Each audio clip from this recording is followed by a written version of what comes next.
Hello students, welcome to the class once again. So after learning so many things, we have learned the motion of a particle along a straight line along two dimensions. We learned about work energy, we learned about conservation of energy, we learned about collision and so many things. Now two basic laws that we have discussed till date, it is the law of conservation of momentum and law of conservation of energy, which is actually very much important in entire physics. Now today what we are going to do, we are going to study about system of particles. Now, in the very first class of this chapter, let me tell you, till date we have studied about motion of a single particle. Sometimes it was traveling along a straight line, sometimes it was traveling in two dimensions, that is in a space, and sometimes what we did, we threw the object making some angle with the horizontal and we studied in the projectile motion.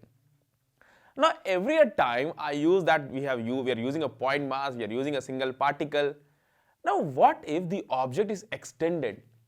That means it has got a uniform, it has got some shape and size, it has got some dimension of its own, some linear dimension, some dimension in space. Now suppose if you throw a projectile, how it was, we did, suppose if I throw an object along this direction, this object would have travelled along this parabolic path and would have hit the horizontal floor once again. This would have travelled along a parabolic path which I am going to draw, this extended object, and is going to hit the floor once again. So the path will be somewhat described like this. It's a parabolic path. Now suppose you also revolved, that means you rotated the ball also and you threw the object. That is, the ball is simultaneously travelling along this parabolic path and is also spinning. That is, it is rotating. As you can think of in a cricket match, if the bowler throws, bowler is bowling the ball, so ball is also spinning, ball is also traveling along the parabolic path.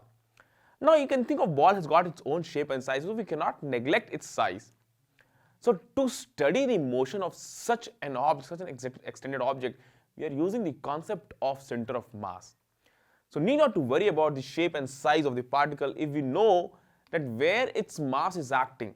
We can simplify the case, we can actually apply the equations that entire force or entire motion of the object can be concise or can be construed into a single particle motion, and that single particle will be considered to be acting at the center of mass. Now I am using a term called center of mass. Now as the term signifies center, it means it will be oriented somewhere, and center of mass, that means entire mass of the system would be operating or acting at one point. Let me take an example of, let's say, a uniform rectangular shape like this. Now what if I ask you, if you take a book and if I ask you to hold it at one point so that the entire book is balanced. So what you will do, you will try to hold it somewhere in between so that the entire book is balanced. So what is that point? That point is actually the center of mass of the book, or where the entire mass of that book is actually acting. This was about uniform book that was rectangular in shape. Sometimes you will be using a copy that is square in shape. It's very easy to find out the center of mass which would be at the center. Now I know that you all are very interested in driving a bike or traveling with a bicycle. So if you just imagine the tire of the bicycle, the wheel of the bicycle, the wheel of the bike that you are driving. Now see, there are spikes which are connecting the rim of the bicycle with the center. Although the rim is the solid part and the center, that the wheel center, is somewhere in space. So still the wheel is balanced at that center point. So we can say that the center of this wheel is acting at the center of the rim, which is actually solid. The rim is solid and the space where the center of mass is located, that is actually vacant space. So next point, we are getting the center of mass. We are not only confining ourselves that it should be located within the solid part of the body. That's not required, even that can be in space. With the example of the wheel. So we got one point. Center of mass is a point where entire mass of the system is said to be acting. Now let us talk about another term which I am using, that is center of gravity. Now center of gravity you may be using interchangeably with center of mass, but there's a quite very small, very minute difference, or let's say this difference is neglected at many places. This difference we not use, we use these both terms, center of mass and center of gravity, interchangeably. But what is actually center of gravity, where entire pull of the Earth's attraction is said to be acting, that is center of gravity.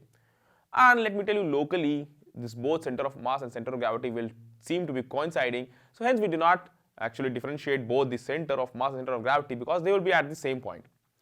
But what if we take an extended object, a very large object, where the Earth's acceleration due to gravity changes at different points of the same mass system? So at that point, center of gravity will not be equal to center of mass. What is center of gravity? If I take any non-uniform object, the Earth would be exerting a force on each of the particle. Somewhere here on each of these point masses, Earth would be attracting and pulling it downward. So after we consider this, we'll find that the entire system, entire Earth's attractive force can said to be acting at its center of gravity, which I'm marking as G. So G would be actually located here, which we can think of as this is the force with which Earth is attracting. Center of gravity is nothing but where you can consider that the entire attractive force or attractive pull of the Earth is actually seen to be acting, that is center of gravity. Now I use a term in the beginning, that is center of mass.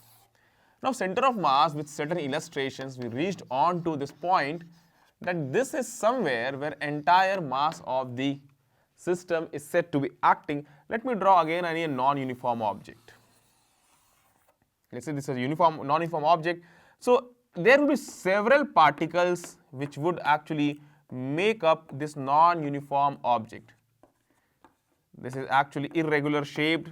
There will be several particles, numerous number of particles, and we can reach on to this point that there would be a point where you can think of the entire center of mass, that where entire mass would be said to be operating. Now how to locate the center of mass? If you remember in your junior classes, in your very far, let's say in class 6 or 7, you would have learned that take an irregular shaped lamina and hang it through one point. Let's say this is point 1, you hang it. Then what you do, you draw a vertical line. You draw a vertical line, you'll find that when you draw this vertical line, it would pass somewhat in this way. This is point 1, it would pass in somewhat in this way. Now what you will be asked, take another point and hang it through that point, then again draw the same vertical line. You will find that the points where these two vertical lines meet, that is the point of center of mass. This we have performed, actually that is right also.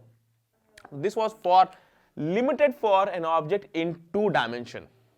That is, an object has got a plane, it's a planar object, and you can actually perform this simple experiment to locate the center of mass. Locate it through one hole, just hang it, just draw a vertical line from the point of hanging. Then again you locate it, take a second point, again hang it through the second point, again draw a straight line. You'll find that suppose if I hang it through this point, then again draw a vertical line, you'll find that where the 2 points meet, that is the center of mass. That is quite obvious. What if we have a 3-dimensional object? For 3-dimensional object, repeat these first 2 steps. And what you have to do, you have to again hang it with some other point, and this third point should not lie in the plane of point 1 and point 2. That should lie somewhere else.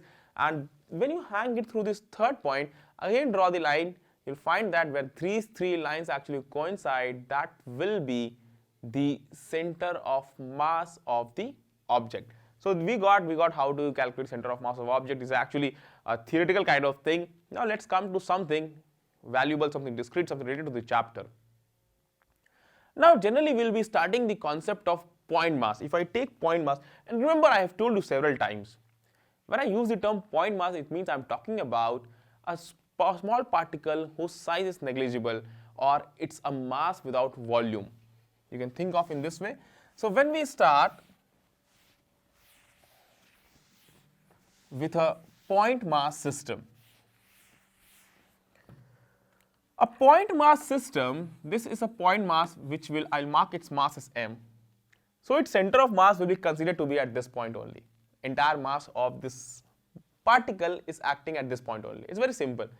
Now for several point masses, how to locate the center of mass of the entire system? So first of all, before beginning, I want you all to take the definition of center of mass, and then we'll start framing equations and coming to this straight way to the main chapter. As we have used the statement for center of mass, it is the point where entire mass of the system seems to act. It is the point where entire mass of the body seems to act, where entire mass of the body seems to act.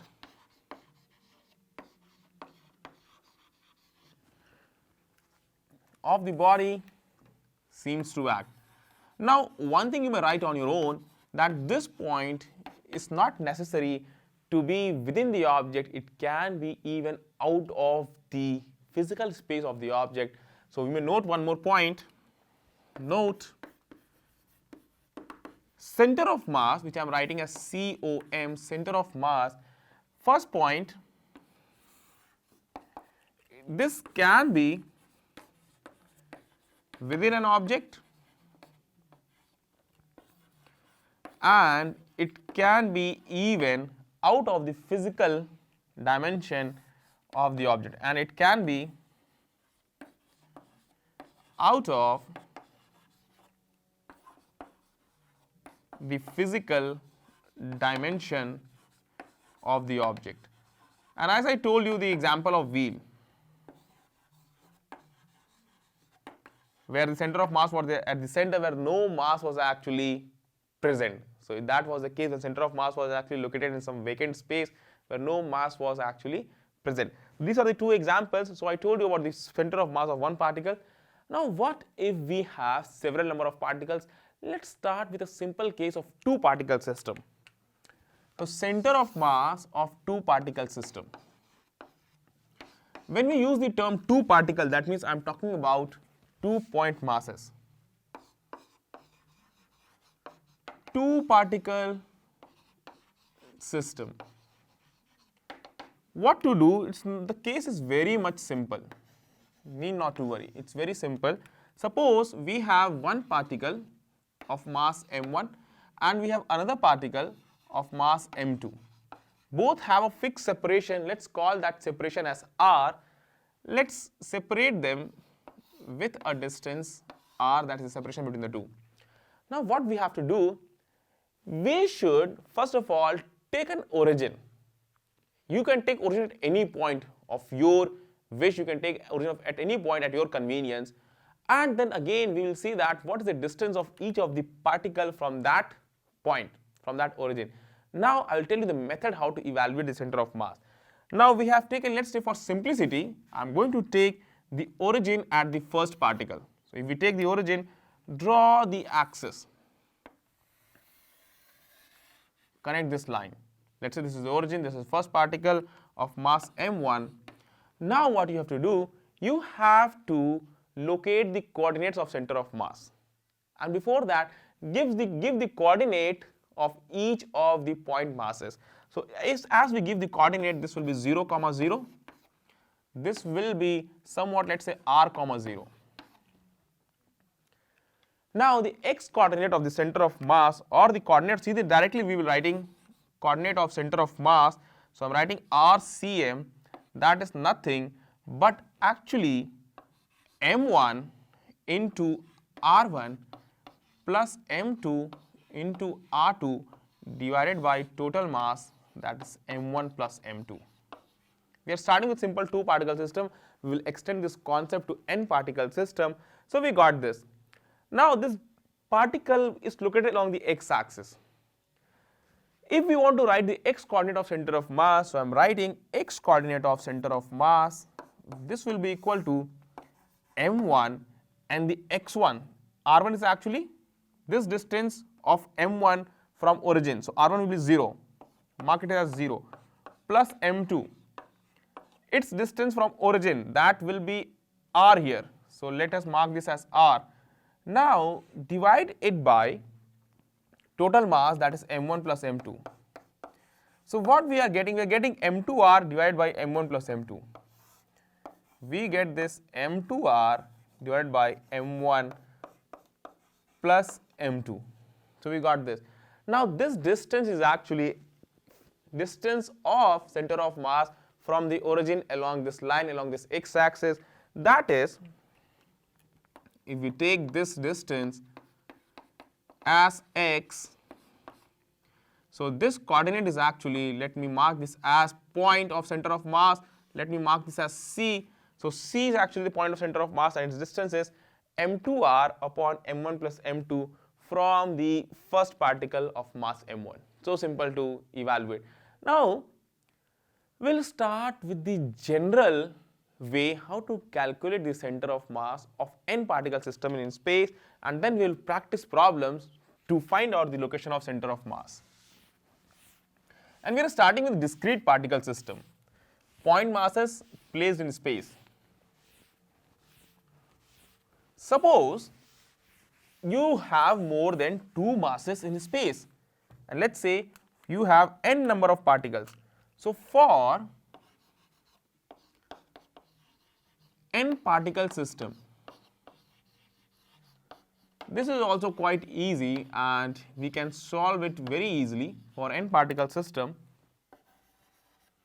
how to find out the center of mass? First of all, locate all the particles in space. So let's say in space we have several particles. This is x-axis, this is y-axis, and we have particles m1, let's say this is m2, let's say this is m3, and so on. So on, let there be n number of particles. So I'm marking so many, I'm marking this as nth particle, mn. Now what you have to do, you have to locate an origin first. So let us locate randomly generally. Here I have located the origin. This is the origin. Now find out the position coordinate of each of the particle. So position coordinate of each of the particle, that's it. I will join each particle. Let's say this is r1 vector, and let me join the second particle. Let us note this as r2 vector, and I will join this third particle. Let me mark this as r3 vector, and so on, any number of, and this is, let's say this is the nth particle. I am mentioning at some distance so that you can easily see it. This is actually mn, nth particle. There may be many one. So we got this. Let's say this is the Rn vector. Now how to locate where is the center of mass? How to locate it? The basic way to solve this, it's quite same as we have done in the 2 particle system. The center of mass would be evaluated using the concept, using the equation which I already have given you. What you have to do, coordinate of center of mass, this will be equal to m1 r1 vector plus m2 r2 vector plus m3 r3 vector plus so on, and we have last mn rn vector divided by sum of each of the mass, that is m1 plus m2 plus m3 and up till mn. So we got this. Now you can see that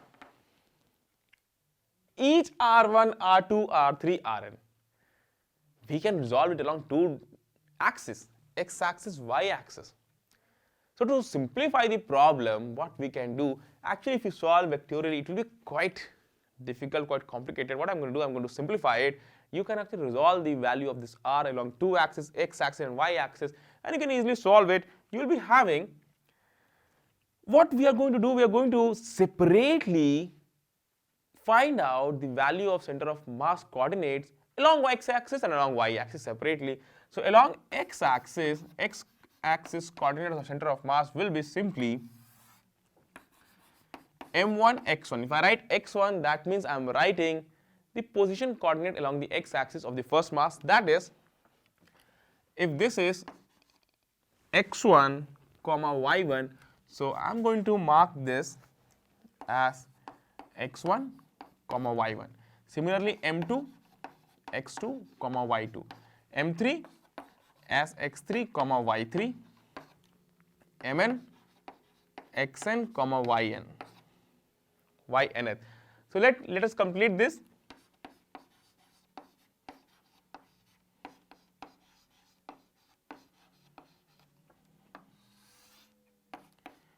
Dash dash dash, and the last one mn xn.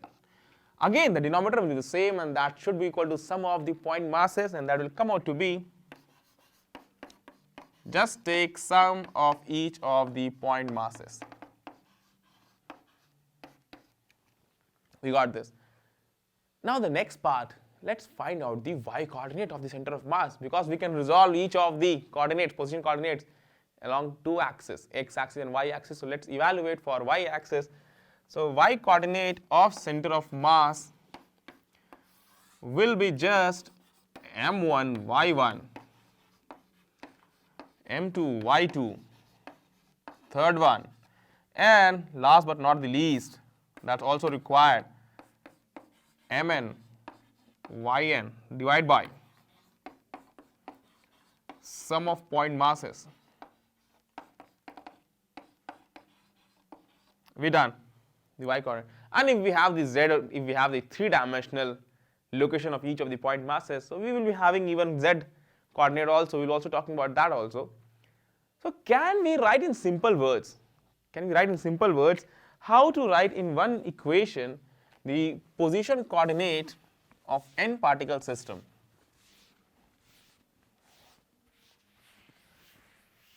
If you observe the r coordinate, the rth coordinate of the center of mass, this can be written as sigma m r or mi ri, okay, upon total mass. So sigma mi, where I should be initiated, I should start from 1 to n. I equals to 1 to I equals to n. This is how we have to take the limiting values of I, so that we can take the sum for n number of particle system. This was about simple way to represent. So what we can write the y coordinate, x coordinate of center of mass is simply sigma mx upon sigma m, that is actually nothing but total mass. So you can just simply take sum of each of the mass and each of the mass x coordinate and divide it by total mass. We will be having this. Second, y coordinate of center of mass sigma my upon total mass m, and similarly if all the particles are located in a three-dimensional space, so you can write z coordinate of center of mass as sigma mz upon total mass m. So we have this, we have got this, that is center of mass of discrete particles located in space. So what we got center of mass of discrete particles. That means each particle is located in space. Each particle is located in space, and their location coordinate, the position coordinates is provided to us, and using that we have evaluated the value of center of mass of each of the particles. Hope that this is simplified and this is very easy for you all to get it. Let us solve a problem based upon this, and then we will proceed further.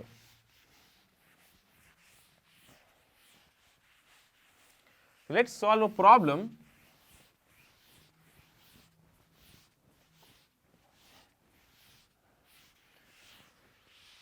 How to locate the center of mass for a three-particle system? It's given that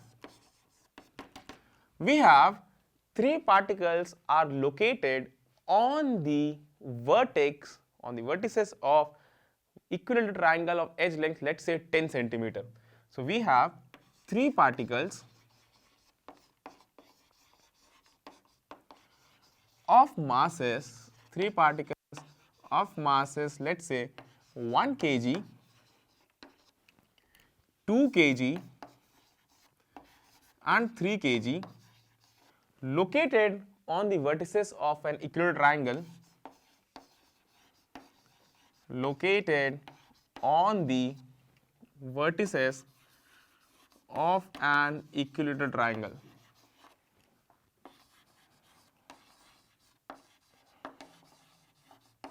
Equilateral triangle, so already you can guess from it that this all the three lengths will be of equal size. An equilateral triangle of edge length, let's say 10 centimeter. Of edge length 10 centimeter. So first question, locate the center of mass. Locate center of mass of this system. So three particles. So need not to worry about the size of the particles. You can think of this as a small 3 particle system. Now, how to find out the values of the center of mass of this system? See here, I am going to draw a diagram to simplify the scenario. Let's say the 3 particles are located on this equilateral triangle. So I am drawing the axis, and here I will show you the equilateral triangle.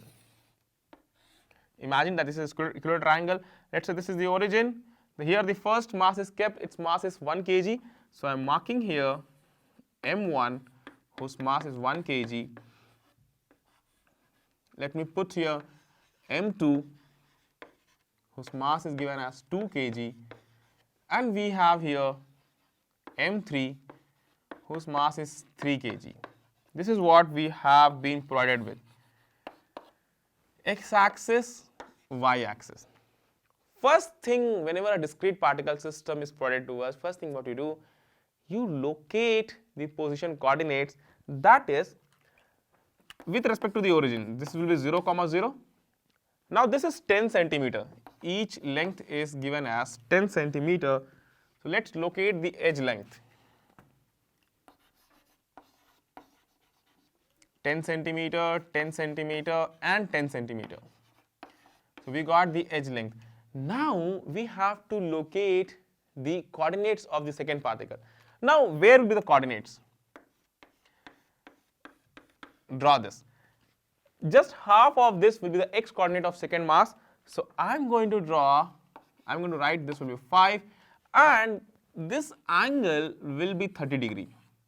So 10 cos 30 degree will be equal to the position coordinate of this, and we know cos 30 degree is nothing but root 3 by 2. So 10 into root 3 by 2 will give you 5 root 3. So this length its coordinate will be 5, 5 root 3. What about this? Very simple, it will be 10, 0. So I am writing this as 10, 0. Half of the question has been done. Further, the next half, what we do, x coordinate of center of mass. M1 x1 plus M2 x2 plus M3 x3 divided by total mass. So M1 x1. So M1 is 1, x1 is 0, M2 x2 2 and x2 is 5. Remember, I am using masses in kg and distance in centimeter. Let me write this very clearly. I know some of you, every one of you want me to represent everything very clearly, so let me write it very clearly. And the third one, that is 3 kg and into 10 divided by total mass. So 1 plus 2, 3, 3 plus 3, 6. So this will be equal to divide by 6. We will be having 2 into 5, 10, 3 into 10, 30, 30 plus 10, 40, 40 by 6, that is 20 by 3. 20 by 3 we got the first one. Now for the y coordinate. I hope that it's visible, that this line you can easily see here. So M1 into Y1, again 1 into 0 plus M2 into Y2, so 2 into 5 root 3 plus M3 is nothing but 3 kg and 3 into 0 divided by total mass, that is 6, already we evaluated. 2 into 5, 10, 10 root 3 divided by 6. 10 root 3 divided by 6, that means you can write that as 5 root 3 divided by 2. Sorry, 5 root 3 divided by 3. 5 root 3 divided by 3, you can easily check. This will be 2 and 3 times it will go. So we will go 5 root 3 divided by 3, or you can write 5 by root 3 also.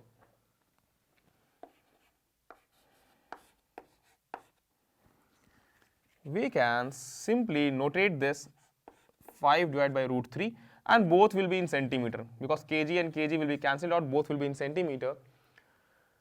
After doing these calculations, we will be having the location of center of mass, and this will be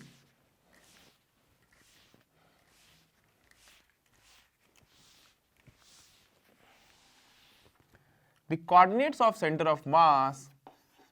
We will be representing it as 20 by 3. See, root 3 was in my mind. I was going to write root 3, but okay, correct it. It is 20 by 3, and we are having 5 upon root 3. This is the value of center of mass of this 3-particle system which was given. Now you can solve any point mass system, any discrete mass system, and you can locate its center of mass, whether it is located in 2-dimensional space or whether it is located in 3-dimensional space. Now for 3-dimensional space, you have to also write the z coordinate, and that I told you that will be quite the same. You can write that as sigma m into z coordinate of each of the particle divided by total mass. That's quite simple. For discrete particle, now you can easily solve out. Now what if I differentiate the center of mass equation? Now see what we had. I wrote here r coordinate of center of mass. For 3 particles, I should write this as m1 r1 plus m2 r2 plus m3 r3 divided by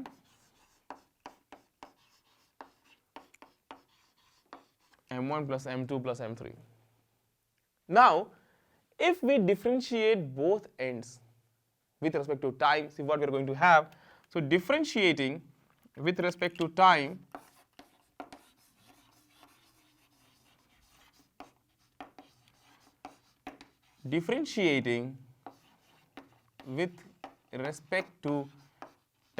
t. So when we differentiate this equation with respect to time t, if I differentiate this, I'll be getting velocity of center of mass.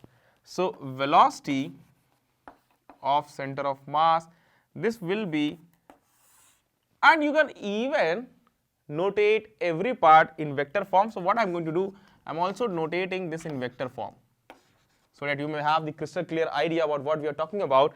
So m1 r1, let's differentiate it. It will be coming out to be m1 v1 plus m2 v2 plus m3 v3 divided by total mass. When we are going to perform this way, we will be actually reaching out to the velocity of center of mass. Now, if you want to do along separate axes, so you can perform the same calculation for x-axis, for y-axis, for z-axis. So suppose you want to find out velocity of center of mass along x-axis. So I'm writing velocity of center of mass along x-axis. This will be simply m1, the first particle velocity along x-axis, plus m2, the second particle velocity along x-axis, plus m3, third particle velocity. I'm writing this slash x, that means I'm talking about the velocity component of each of the particle along x-axis. Now divided by total mass.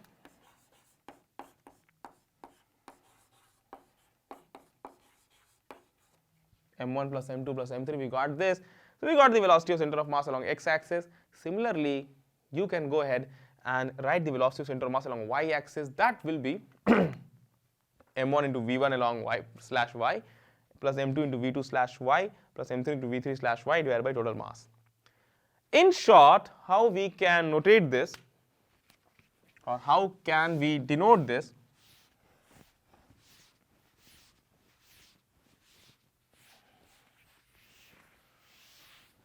We will be having velocity of center of mass is equal to sigma into mass into velocity of each of the particle divided by total mass as m. And velocity along x-axis, along y-axis, along z-axis. So I'm writing only one, sigma m into velocity of each of the particle along x-axis upon total mass. So we wrote this. Now let's talk about this equation once again, this equation. If we differentiate this equation with respect to time t, so let me mark this as equation number 1 so that easily it should be in your mind that we are going to differentiate this equation number 1. So differentiating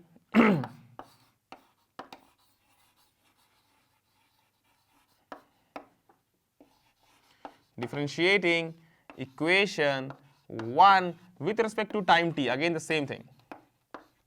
With respect to time t, see what we are going to have. Left hand side, dv by dt. So you will be having acceleration. So first let me write dv by dt.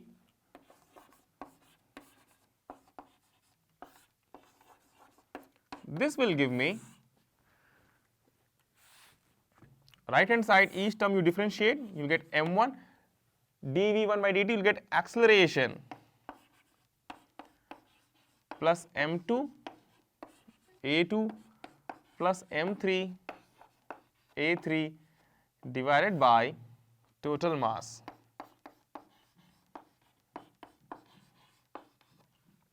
So we have this. Now dv by dt is what? Nothing but is actually acceleration of center of mass. So let me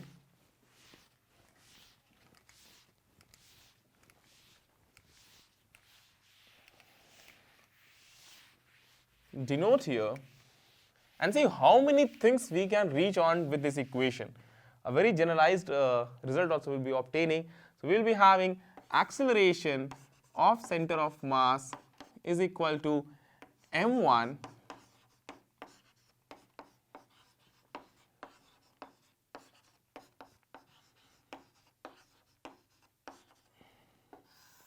divided by total mass, m1 plus m2 plus m3. Not a problem, very simple.